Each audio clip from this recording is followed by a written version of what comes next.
A statement to the Special Police Investigation Unit by former Sports Minister Ministernanda Aluthgamage.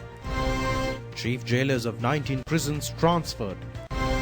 Prime Minister says those who are unable to cope with the defeat are not suitable for the leadership of the country. Indictments against former Minister Patali Champika Ranawaka and ASP Sudat Asmadala over the Rajagiriya road accident. Brazil records the highest number of COVID-19 related infections and deaths in the past 24 hours. We move on to those and other stories in detail now. We first take a look at local stories. Former Sports Minister Ministernanda Aluthgamage recorded a statement to the Police Special Investigation Unit today. The statement was recorded over his comment in which he claimed that he felt suspicious over an alleged match fixing at the final match of the 2011 Cricket World Cup. Convening a media briefing, the former minister said that he has not accused any cricketer over the match-fixing incident and requested the relevant individuals to refrain from bringing this issue to the political stage. Sri Lanka cricket team enters the 2011 World Cup finals with 4 changes to the side. Cricketers Chamara Kapugedera, Suraj Randeep, Nuwan Kulasekara and Tisara Pereira were called to the national squad, replacing Chamara Silva, Ajanta Mendes, Rangana Herath and Angelo Mathews, who played in the semi-finals match. Batting first, Sri Lanka accumulated a total of 274 runs for their innings. Former Sri Lanka cricket captain scored 103 runs. India managed to chase down the target of 275 runs in the 48th over in their innings, losing only 4 wickets and crowned as the world cricket champions. The decision to change the squad resurfaced in the society with a comment made by former Minister Ministernanda Aluthgamage, claiming that he felt suspicious whether Sri Lanka was involved in a match-fixing incident. The former minister convened a media briefing after he recorded a statement with the Police Special Investigation Unit. Former Minister Ministernanda Aluthgamage explained the reason for him to make such a statement in the present day. He said that he has handed over a 6-page-long complaint to the Police Special Investigation Unit as well as 8 related documents consisting of 24 items. He pointed out that he had raised suspicions over the alleged match-fixing issue pertaining to the 2011 World Cup finals during several occasions in the past. He said that he has to respond on the letter received by former Sports Minister Harin Fernando from the International Cricket Council dated on 23rd December 2018, citing that it is strictly private and confidential. He said that Sri Lanka is among the test nations which have been charged with many match-fixing allegations. He added that separate investigations are underway on these allegations. The former minister said that he has submitted the comments he made in 2014 and 2017 over the suspicions related to the alleged match-fixing of the 2011 World Cup finals to the ICC. He said that they compiled necessary laws and regulations to prevent such acts in the country. However, he said that the ICC has complained citing that the attention of the country has not been directed on these issues. He said that no law or regulation was yet to be introduced in the world over match-fixing issues. He said that he took the initiative to decide to introduce an act on the prevention of match-fixing as the Minister of Sports. He said that he is disappointed on the reactions of the cricketers over his comments. Though he claimed that the players had no part in this scandal, the former minister requested to refrain from bringing this issue to the political stage as a responsible nation. Now, the final report of the committee appointed to review the Millennium Challenge Corporation, also known as the MCC agreement, was handed over to Prime Minister Mahinda Rajapakse today. The review committee is chaired by Professor Lalita Siri Gunaruwan from the Department of Economics, University of Colombo. The rest of the committee comprised of former Secretary to the Ministry of Transport, Dr. D.S. Jayavira, President's Counsel Nihal Jayavira, and Chartered Architect Nalaka Jayavira. A copy of the relevant committee report was handed over to Secretary to the Prime Minister Gamini Senarath. The committee to review the MCC agreement has carried out a study for a period of 6 months and considered views and opinions of various sectors in this regard. After conducting a lengthy study, the committee submitted the report with recommendations to the Prime Minister today. The Prime Minister will present the submitted report to the Cabinet of Ministers for their consideration. Additional Secretary to the Prime Minister Chaminda Kularatne was also present at this occasion. President Gotabaya Rajapakse, in a tweet, says that while most countries are suffering from COVID-19, Sri Lanka has achieved a remarkable victory through collective efforts. The president's tweet has further indicated that COVID-19 virus is yet to be eradicated from the world completely, and the people's negligence could spread the virus again. Therefore, the president has called upon all citizens to take stringent measures based on health guidelines.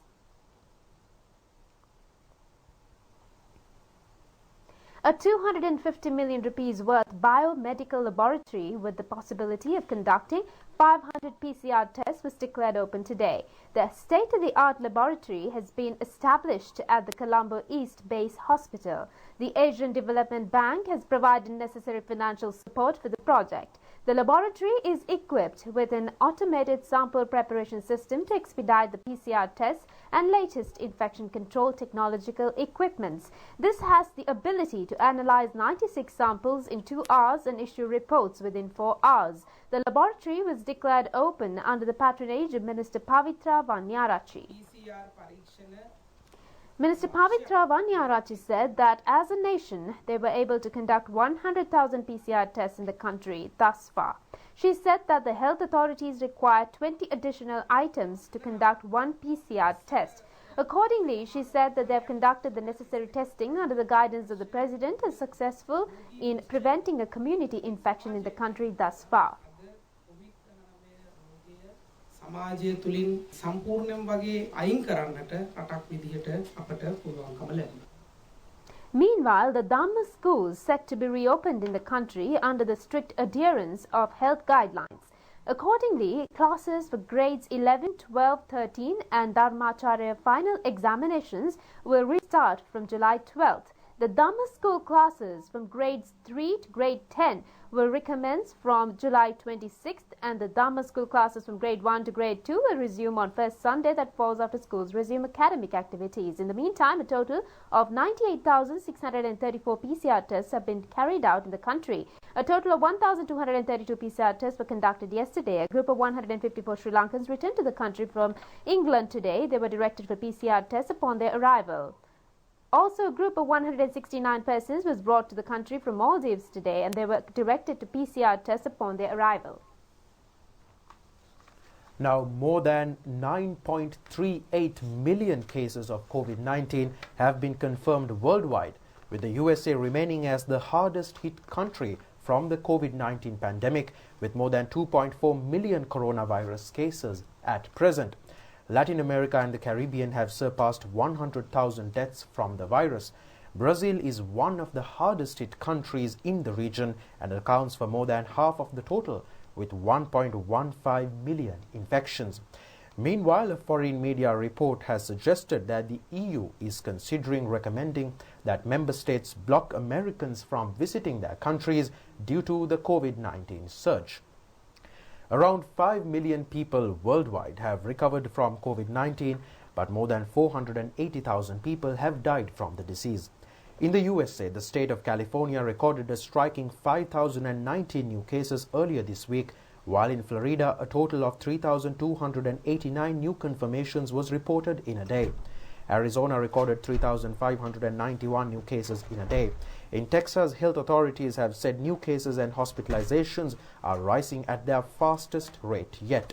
More than 2,424,000 have been infected across the U.S.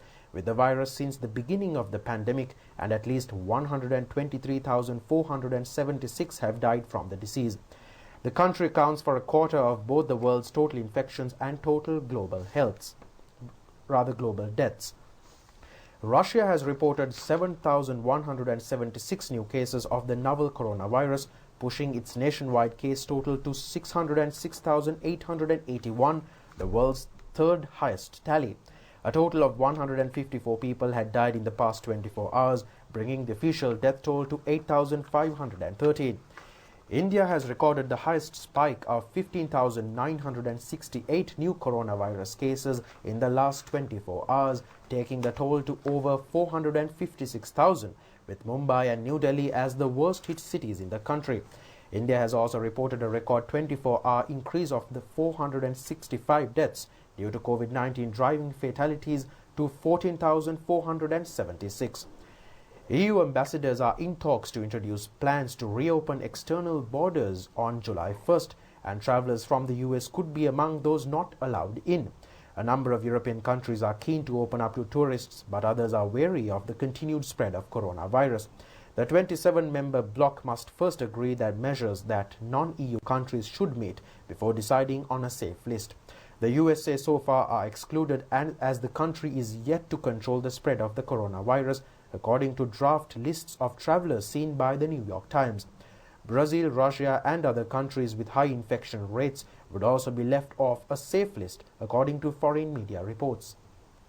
Meanwhile, cinemas, museums and galleries are expected to be reopened in the UK from the 4th of July as the British government considers a further easing of coronavirus restrictions. Venues closed since the middle of March will be able to welcome visitors as long as safety measures are in place. Reporting fewer than 1,000 confirmed cases in the last couple of days, the UK has taken steps to further ease restrictions to revive the businesses closed since last March, with an effort to boost the economy. UK has reported a total of 306,210 cases in the country thus far, with 42,927 deaths. In the meantime, in Japan, the daily number of new coronavirus cases in Tokyo climbed to 55 today, the highest tally in 1.5 months after a cluster of infections was found at an unnamed office in the Japanese capital. The metropolis, with a population of 14 million, has sought to keep new cases below 20 a day since Japan lifted a state of emergency on the 25th of May. Tokyo has seen a spike in coronavirus cases, enough of a spike that it's now past a threshold that could require it to reimpose some quarantine measures. Tokyo's new coronavirus cases climbed to 55 on Wednesday, according to public broadcaster NHK, the highest levels since early May, after a cluster of infections were found at an office. With a population of 14 million people, Tokyo has sought to keep new cases below 20 a day after Japan lifted a state of emergency on May 25. Tokyo has said it could reimpose restrictions if the figure crept up to 50 or more. The city's governor had warned of a large number on Wednesday as more positive test results followed a cluster of 7 infections previously found at the office. The governor also said that in addition to the office cases, more than 10 infections emerged from group testing in Shinjuku, an area known for its nightlife, on Wednesday. Tokyo, like the rest of Japan, has been spared the kind of explosive outbreaks seen elsewhere around the world. But meanwhile, Japan has also become a victim of its own success, as slowing new infections has led to a shortage of patients to enrol in clinical trials. One of the greatest cruelties of COVID-19, an illness that has killed almost 500,000 people worldwide, is that many have died alone, and many have been marginally fortunate to bid a digital goodbye via a computer tablet or a phone. Medical chiefs at the University of Chile's clinical hospital in Santiago decided, however, to allow family visits and, wherever possible, create a space for a final farewell. The University of Chile's clinical hospital in Santiago has made the rare decision of letting families of COVID-19 patients see their dying loved ones. It's breaking with the practice at many hospitals around the world that has placed the need to slow the spread of the coronavirus above providing patients the comfort of being with their families in their final moments. That's forced many of the nearly 500,000 who have died globally to suffer alone or say a digital goodbye. Carlos Romero, who heads the hospital's intensive care unit, says the decision to let a family visit is made when it's apparent that the end is near, where possible, while adhering to a specific safety protocol. You realize that in some sick patients, the disease is finally beyond what we're able to do to help them recover. With those patients, we can call the family. We prepare them. They have to match a certain profile because they can't be under quarantine, they can't have close contact, they can't be in a risk group so that they don't have a danger of becoming infected. But they can come and be with them for a few moments. Visitors are screened for the coronavirus and issued with the same protective equipment used by medics before being guided into the sealed glass rooms with COVID-19 patients. So far, the hospital's ICU has avoided any cases of contagion among its staff. Latin America is now seeing a major surge in coronavirus infections, and Chile is one of its hardest hit nations. Romero says that it's the small victories of seeing some patients recover that keep his staff going, and for those who don't make it, they've at least created a space to say goodbye.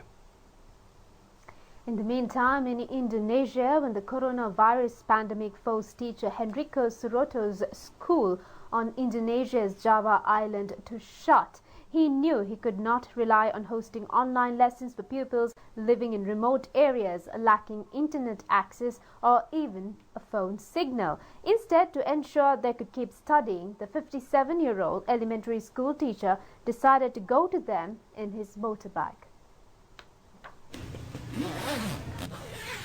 6 hours on dirt roads and a motorcycle. Henrica Surotu is a teacher on a mission. When the island of Java in Indonesia saw its schools forced to shut, like much of the world, he knew that teaching online classes wasn't going to be an option for the kids here. The internet is shaky, and some don't even have a phone signal. So he goes to them. I'm a teacher, and it is my responsibility to do this. I must accompany and teach my students. If the students have no internet access, then how can they learn? Surotu is 57 years old and sometimes has to leave the bike to go on foot to reach students' homes in these hilly, remote areas. Third-grade student Albertus Jonas Wiratama looks forward to his face-to-face lesson. Studying at home can sometimes be difficult, sometimes easy. But if Mrs. Suroto is here, all subjects become easy. The students' parents welcome the respite from trying to take up the role as stand-in teacher at home. Indonesia has around 60 million households, but only 1 in 6 had an internet connection last year. Well, I do not know what the internet is, nor other sophisticated devices that are often used nowadays.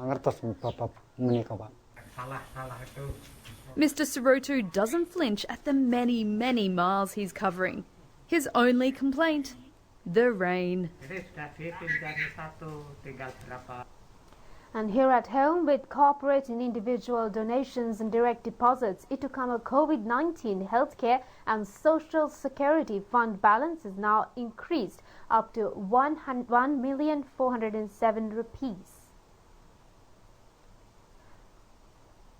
Chairman of the Sri Lanka Rupavahini Corporation, Dr. Nihal Jayatilaka, has donated his salary for the month of May amounting up to 119,374 rupees to the COVID-19 fund. The donation was handed over to President Gotabaya Rajapakse, and Minister Dr. Bandara Gunawardena was also present at this occasion. Kadwala Urban Council has donated 743,620 rupees, while Sadipatya Management Authority has donated 100 million rupees to the COVID-19 fund.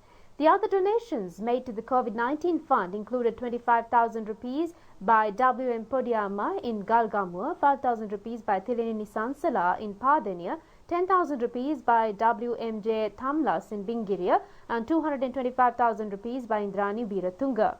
Sri Lanka Nidahas Sevaka Sangame in Polonnaruwa Central Cultural Fund and Alahana Pirivan Project each made 500,000 rupees worth donations to the fund. Also, 50,000 rupees donation was made to the fund by W.H. Tiraka. The checks for these donations were handed over to President Gotabaya Rajapakse by Prime Minister Mahinda Rajapakse today.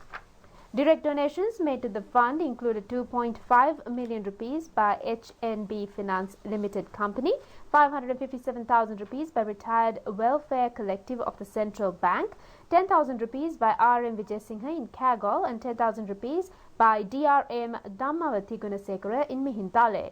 Local as well as foreign donors have made their contributions to the fund deposits and can be made through cheques, telegraphic transfers via www.itukama.lk or by dialing #207#. A total of 14 mobile phones has been recovered during a raid conducted in the Magazine prison in Colombo. The prison commissioner Chandan Ekanayaka stated that these mobile phones were recovered from the C ward of the prison. Niranjan Fernando was recently appointed as the new superintendent of the Magazine prison, and the raid was conducted under his instructions and guidance. Operations to prevent illegal activities in the prison and the seizing of banned items are currently underway. Meanwhile, chief jailers of 19 prisons in the country have been transferred effective immediately. Prisons Commissioner said that this step was taken considering the service requirements. Meanwhile, steps were taken to suspend a guard attached to the Booster prison. The individual was suspended after recovering a mobile phone planned to be provided for the prison inmates during a raid carried out on the 13th of June. Leader of Sri Lanka Podujana Peramuna, Prime Minister Mahinda Rajapakse says that those who are unable to cope with the defeat are not suitable for the leadership of the country. The Prime Minister pointed out that true leaders should be individuals with a refined personality to face any given situation. Prime Minister Mahinda Rajapakse made these remarks in a public meeting held in Yabuyaya area in Kuliyapitiya yesterday. SLPP Kurunegala district candidates Minister Johnston Fernando, Samanpriya Herath and others were present at this occasion. Prime Minister Mahinda Rajapakse said that the United National Party is divided and it is not possible to unite a divided party. He said that former MP Sajith Premadasa had first contested from Hambantota district to the parliament. He added that his popularity continued to decrease in the district as he continued to gain lesser number of votes when contested for the parliament in the first 4 occasions. The Prime Minister further added that the former MP then switched to Colombo district and contested to the parliament from the district. He also added that the former MP was unseen during this period as he was unable to cope up with the defeat while claiming that he has a book to author on wild animals in Yalavilpatha National Park. He then accused late former President R. Premadasa, the father of Sajith Premadasa, for handing over weapons for Karuna Amman and LTTE to fight against the Sri Lankan army. He said that these personalities are the ones who make faceless allegations over Karuna Amman. තමුන්වහන්සේලාට මතකද? සජිත් මහත්තයාගේ තාත්තා වෙන කාරුවක් නෙවෙයි ප්‍රේමදාස මහත්තයා. ඉතින් ආයුධ දුන්නේ කාරු මරන්නද? සිංහල ජනතාව මරන්න. හමුදාවට වෙඩි තියන්න. නැත්නම් වෙන කාට වෙඩි තියන්නද හමුදාව? ඉතින් මේ විදියට හමුදාවට වෙඩි තියන්න ආයුධ දුන්නු උදවියගේ දරුවෝ තමයි දැන් කෑ ගහන්නේ බුරුවට කරුණම්මා කියේ. Another public rally under the patronage of Minister Mahinda Rajapakse was held in Udubadawa village in Kurunegala yesterday.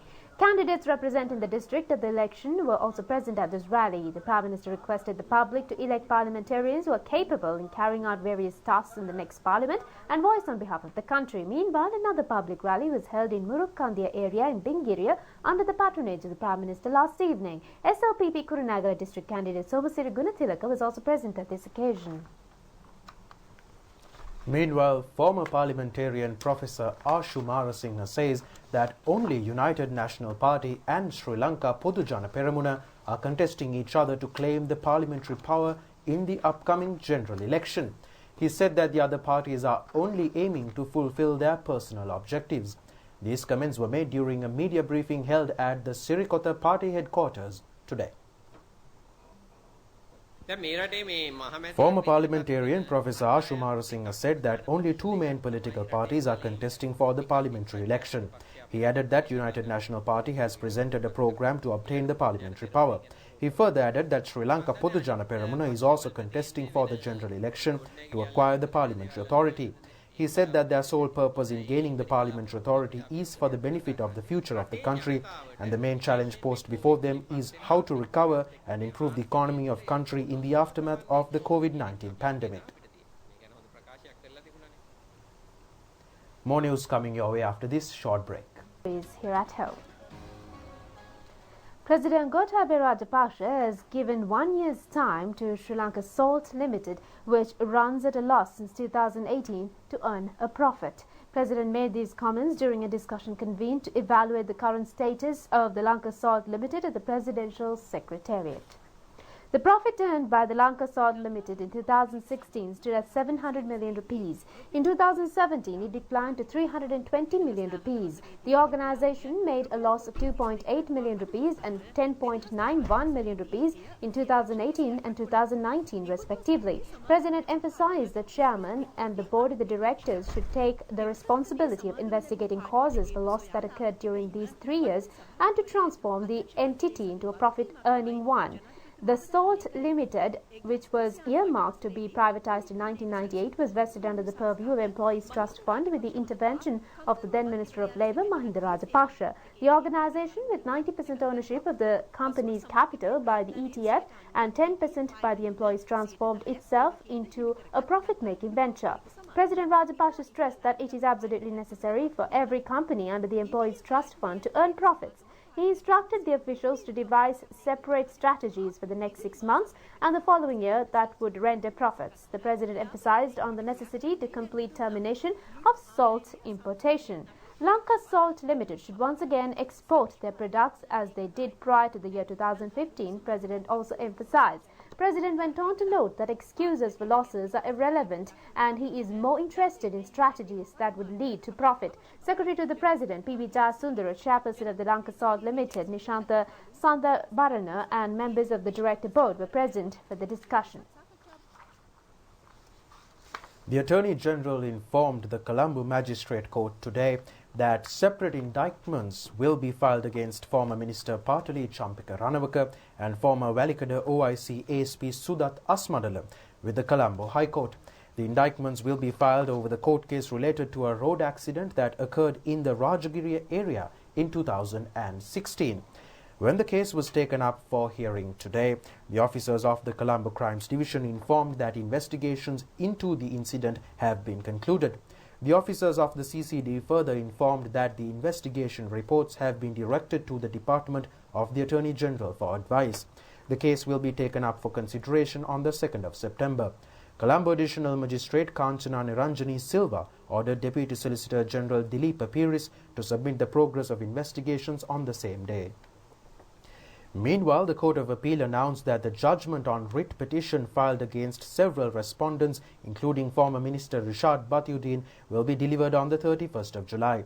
Writ petition was filed against the deforestation of 2,388 acres of forest land and constructing a housing project in the Marichukattu Forest Reserve.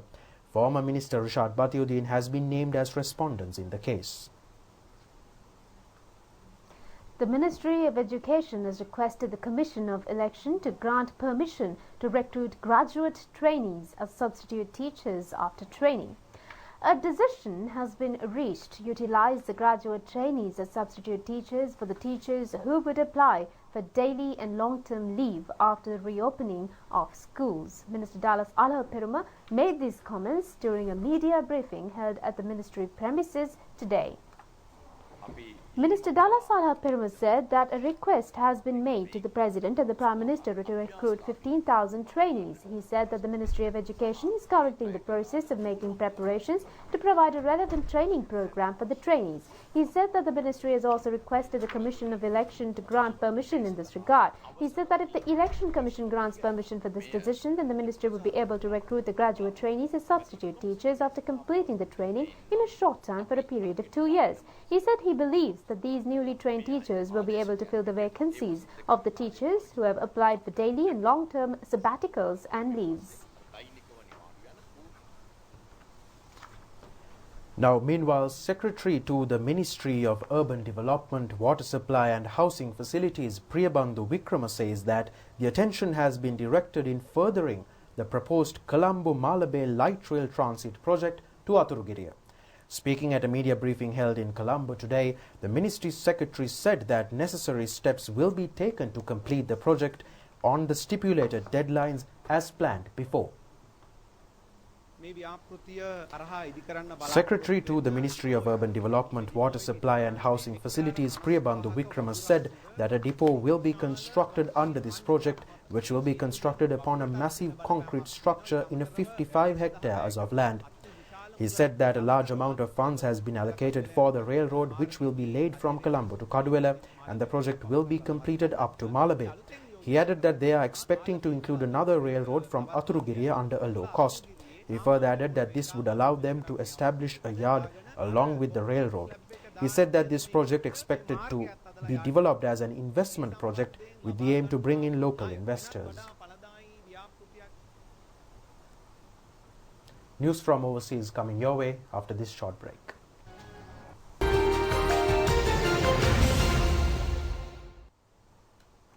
Welcome back, and we move on to news overseas now. North Korea suspended plans to increase military pressure against South Korea after weeks of rapidly deteriorating, which included blowing up a joint liaison office used for talks between the two sides. The decision comes following a meeting between North Korean leader Kim Jong-un and the Central Military Commission yesterday, which took stock of the prevailing situation, according to the North Korean state media Korean Central News Agency. North Korea has suspended plans for military action against the South. That's according to state media on Wednesday. The report said that the day before, North Korean leader Kim Jong-un made an appearance, presiding over a video conference meeting. He, quote, took stock of the prevailing situation before deciding to suspend military plans. Meanwhile, a South Korean report said North Korean troops were taking down giant loudspeakers near the Korean border. Only this week, video showed those speakers being reinstalled at the demilitarized zone. In the past, the speakers would blare propaganda aimed at the South, but many were taken down when the two Koreas signed a 2018 peace accord. It all marks a step back from a recent spike in tension between both sides. Last week, North Korea blew up a liaison office on its side of the border. Pyongyang has also made vocal objections to groups led by North Korean defectors in the South. The groups plan to send anti-North Korean leaflets by balloon over the border. The North said the campaign insults the dignity of Kim Jong-un and breaches their 2018 peace agreement. One group, the Fighters for Free North Korea, told Reuters they sent off 20 balloons carrying leaflets and dollar bills on Monday. South Korea's Unification Ministry said Wednesday they were monitoring the situation closely. The government's original stance that inter-Korean agreements must be kept remains unchanged. The ministry added that activities that may cause tension between the two Koreas, including releasing leaflets, would be, quote, sternly dealt with. And in taking a quick look at the sports news for today, the second residential training session of the Sri Lanka cricket team was commenced today. The training sessions are currently taking place at Pallekele International Cricket Stadium. The training session will be conducted with the participation of 24 players. A 6-member unit of coaches and other support staff will also take part in the 10-day training session. The squad members will continue to follow the same health procedures which were adhered to during the first training session.